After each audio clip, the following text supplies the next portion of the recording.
Hello, and good morning. Okay, so I changed the formation a little bit after last time almost went completely sour. Now, here's kinda how I have it set up here. So, obviously you have the leader, two bodyguards. That's working out pretty well, they've kept them alive this far. Now, these guys are kind of just, I have two different flavors of breakthrough squads here, so these three are essentially Mace and debuff, two-hander, and spear. So I figure for more mobile kind of fighting, there's these guys, and then for like anti-armor kind of stuff, I have these three right here, headed up by Voltaire. So just kind of depending on what we're dealing with. I remember most of them, but I don't actually remember this particular one. I was actually moving over to Tynemouth, and then was gonna go do some go through Farampa a few times with this team to see if we can pick up those extra classes here for the lizards, but yeah, apparently there's a story battle I forgot in Tynemouth, so that's what we're doing here. So next I also have Folker, Murden, and Felix is kind of serving the defensive knight role here. So what I'm going to be doing is essentially, under most circumstances, I'm going to be putting all three of those particular squads out there, and then just kind of slotting in everybody else as needed. So we have, you know, casters over here, archers over here, kind of mixed use here, and then rogues here. So for the rogues, I'm trying this out here. I'm kind of curious what will happen if I basically have them hiding behind clerics, or monks in this case. So we'll see how that goes. I haven't really changed anyone's skills, aside from that spear guy who got spears. He was katanas before. Yeah, the one-handed katanas, I'm not feeling those right now, which is largely because, I don't know, it feels like sword and board, they're really good for warriors and stuff. I definitely wouldn't use them on ninjas in their current condition. Like, if you get somebody cornered or bound or just... Actually, I think leadened is one of them. But yeah, if you can get somebody, like if you have two ninjas going together, and you know, one of them, like you say you give one of them fist and dagger, and then you basically have the other one run up to the front and then get a double crit, yeah, they are absolutely amazing, but I don't have a second unit to use as a ninja right now. I might switch Alice to that. Actually, that might not be a bad idea. At any rate, let's go ahead and give this a go. That was interesting. Last night I was watching this, oh, it's another Gampp fight, right. Right. I always forget that this cool map exists. Such a cool map. I wish they'd use it more. Like, for the random battles, I wish that it would occasionally, you know, do a random roll to use some of the other maps for a particular thing. Like how Tynemouth has these two. Yeah, no, so I was watching this interesting thing. There's a channel, I mean, I'm assuming... It seems like a few people have commented on historical stuff, so I'm assuming you would have heard of it, but it was a Scala Gladiatoria, which is kind of a hard one to say.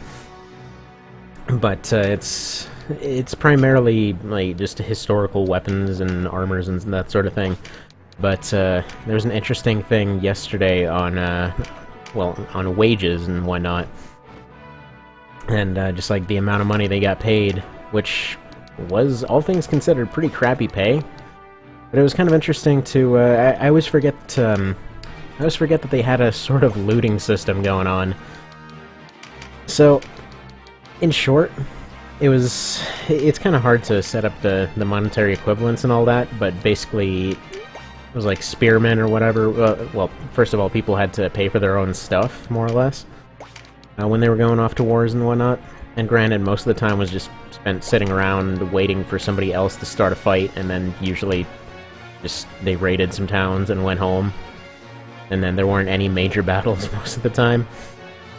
So they would just spend a few years wandering around like, oh, time to go sack a village and spread out the loot, and I guess we're just sort of back to doing nothing then. So a lot of people made it into a job. This was specifically during the 100 Years' War and all that.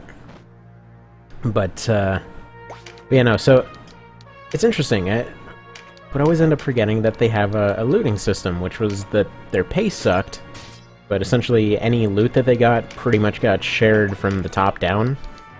That's why a lot of the commanders and whatnot were super friggin' rich and whatnot. But it's interesting. Seemed like people mostly just got paid depending on how expensive it was to put them out there somewhere. And even still, it was mostly just covering their expenses. And like, apparently there was evidence that people were going and, like, starting off as spearmen or something, and then essentially buying and getting equipment, training up to be stuff like archers or whatnot. They would end up going and, you know, training for a little bit more, getting better equipment, and moving their way up to, like, a man-at-arms kind of thing, which is, like, kind of like a discount knight, more or less. They're just a more armored and well-armed soldier and all that. And then they would end up getting a horse, which would, like, double their pay, because they can get around better and all that. It's good stuff. It was interesting to watch. But alright, so what are we gonna do here? I know I pretty much immediately broke the thing I said, which was that I was gonna deploy full squad whenever possible. But basically, for this one, I figured Tynemouth, it's a pretty open map. So, wound up just going with these guys. So I wound up taking the Spear guy, ended up using Denim to fill that third role. And yeah. Then have Wolfston over here, who's actually starting to get pretty decent. Alright, so just gonna move a line forward. Hopefully Wolfston can start debuffing this guy next turn.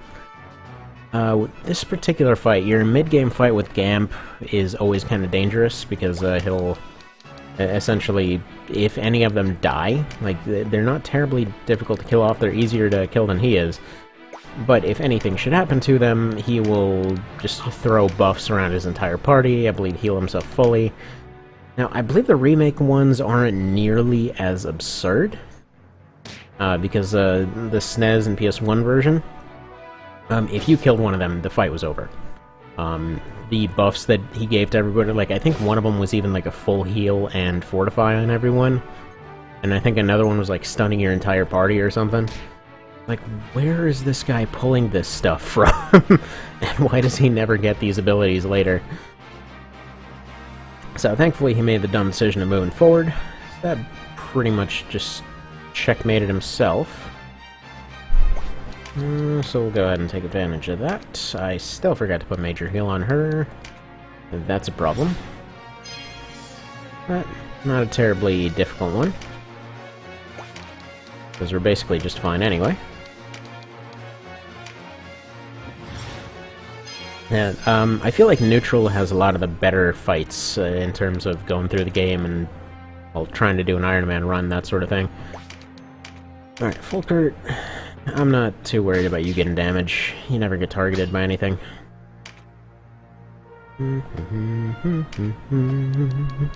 By the way, you cannot tame these guys, or anything with them.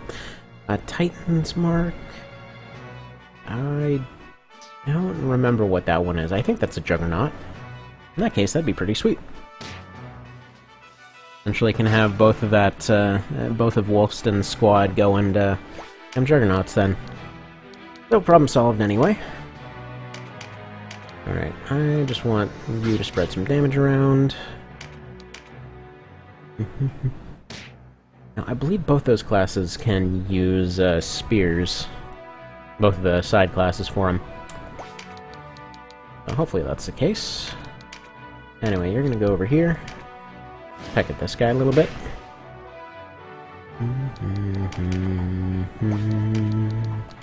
This worked out nicely. No, it didn't. Yeah. Now you take his place.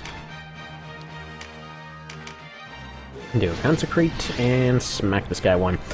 Oh yeah, another cool thing that I found out recently. Apparently that that update, the next one, 89 or whatever it would actually end up turning out to be, turns out that's coming out relatively soonish. I know I said that before, but sounds like there's even more cool features in it than before, so looking forward to see how those go. Been specifically instructed not to sell off some of this extra crap I got here, so apparently it's supposed to, well, pretty much automatically transition to higher tier stuff. I might save on some stuff down the line. Just go ahead and, I guess, call that Divine Intervention or whatever. Okay, what kind of debuffs can you throw out here? Nothing terribly worthwhile. Can do that, though. As long as they're scared, they're doing less, and that is what I want.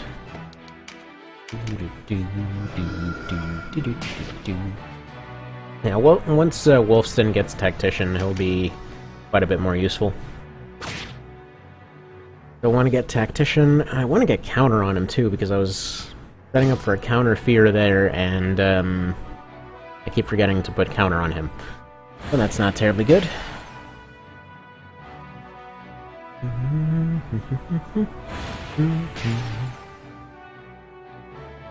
Wolfston's squad, by the way, due to the general awesomeness that is Spears, I may...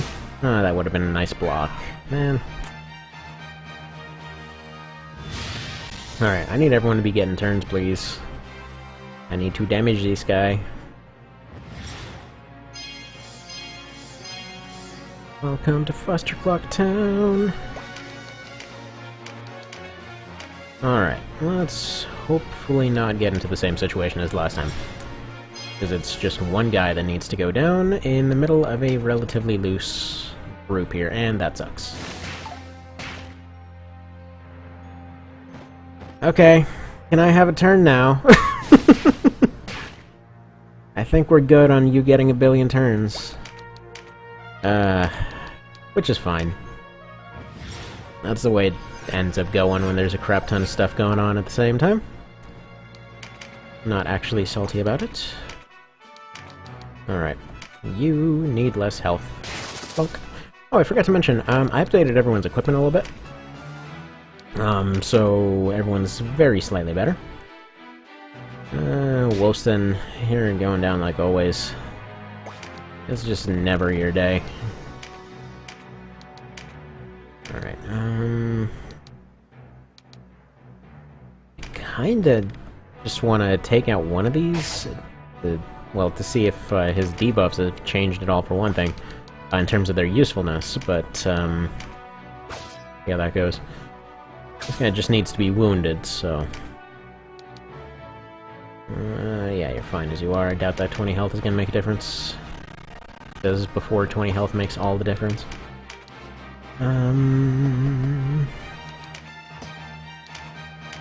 Alright, I don't see you doing much useful stuff, but you can at least... Actually, do you have alchemy? No, you don't. I was gonna say you can go heal himself, but that's not gonna work.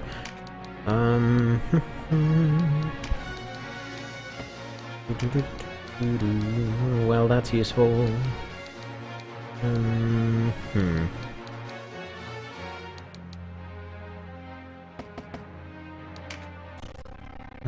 Yeah, he can get within range of Gampp, so that's probably worth doing.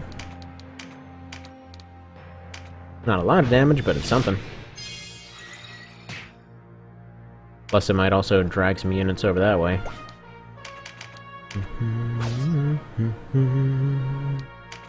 Burned-in is going to continue being overpowered. But yeah, so you trade getting Gildus for being able to...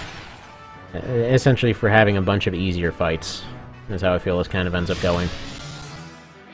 Like, the Gampp fight is easier, the Mountain Dragon fight is easier.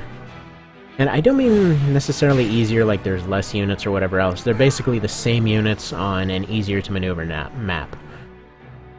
So for example, when you're fighting Gampp on this one, you end up with a situation where, I mean, this is a pretty good analog for it, but you have like a hill on this side, you have him all the way on the downside here, and you get overwhelmed by the flying units pretty much immediately.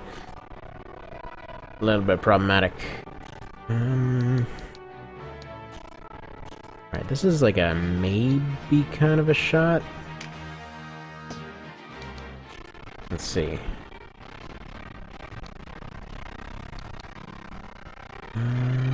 Yeah, sorry for the lag map.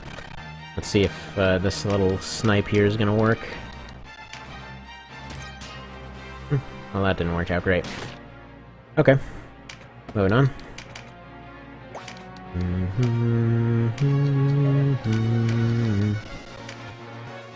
This is why you have your crossbows off to the sides.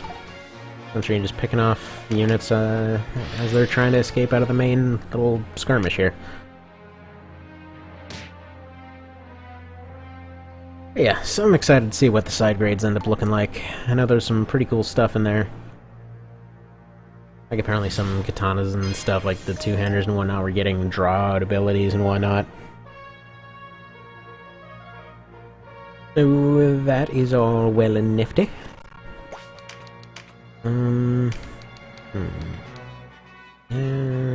Actually, you. No. Felix might take some hits. There we go, we'll heal him up. The attrition fists aren't going to be terribly useful for this one. However... Poison? No poison.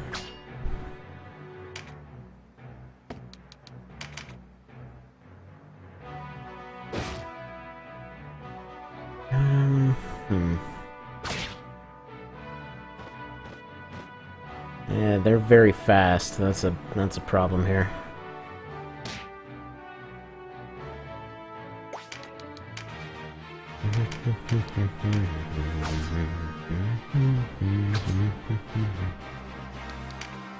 Phalanx, yeah, there we go. I have to say, one of the really glaring upgrades after going through both vanilla and OV side by side a few times.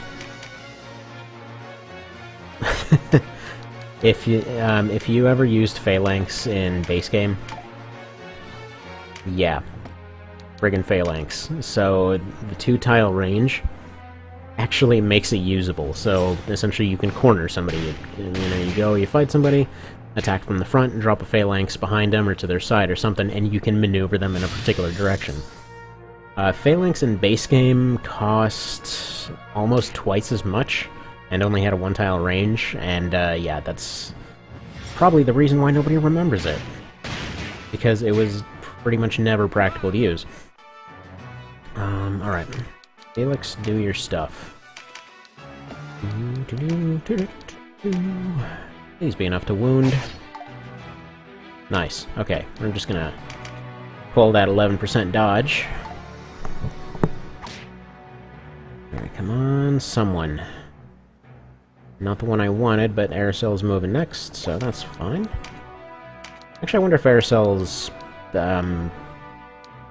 actually, you know what?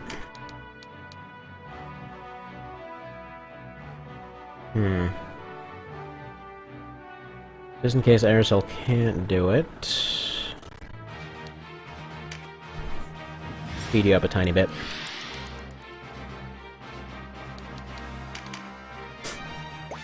Alright. Come on, Aerosol spray. Swap some Bernie. Yep, and that's why I did it.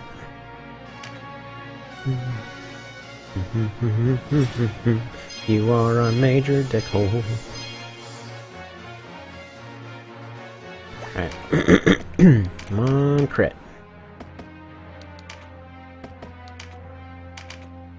Kind of going into a burnout pattern here to try and get him killed off. I mean, he can't go anywhere. Nice. Nice. And Felicia friggin' wins another fight. Oh my gosh, she just friggin' wins everything.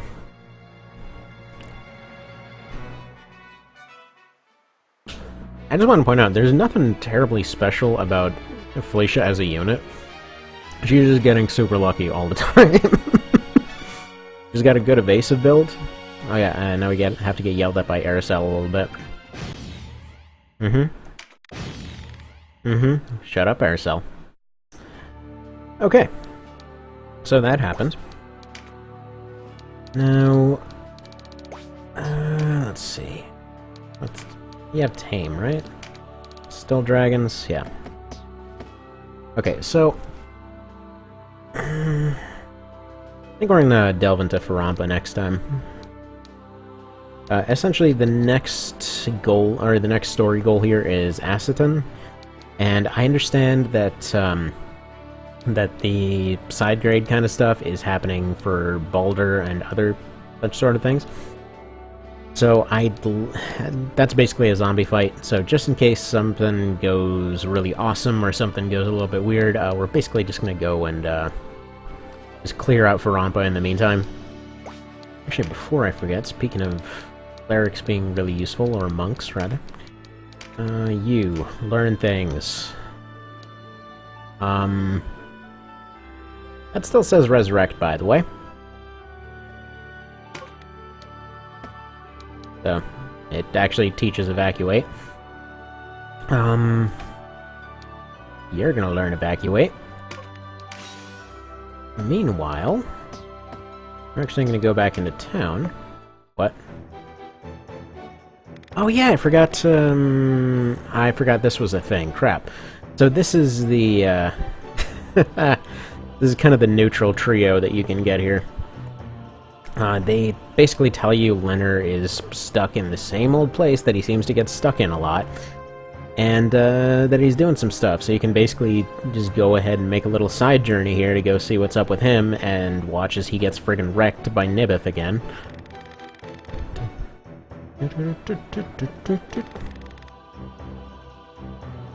So there's Feista. Your look is gonna change pretty soon.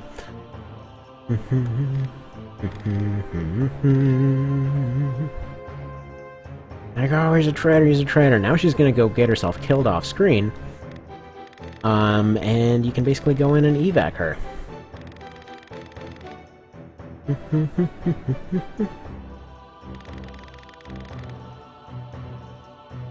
Yeah, basically trying to end a war here, and she's not like, oh no, you're a traitor.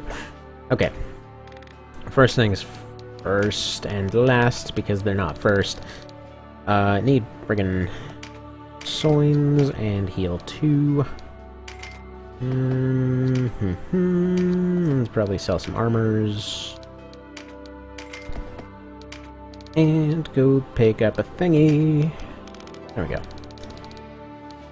Vitalite 2. I know it's Vitality or whatever, but I call it Vitalite. There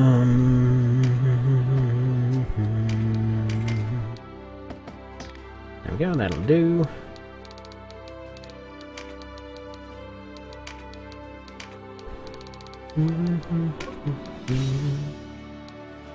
Kinda thinking over and over in my head here that maybe I should have actually given evacuate to Yosi in here.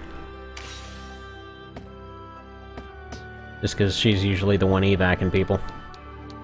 Speaking of, how are we looking at in that regard? That, and that. Okay, where are we on consumables here? Okay, so we have 2 evacs.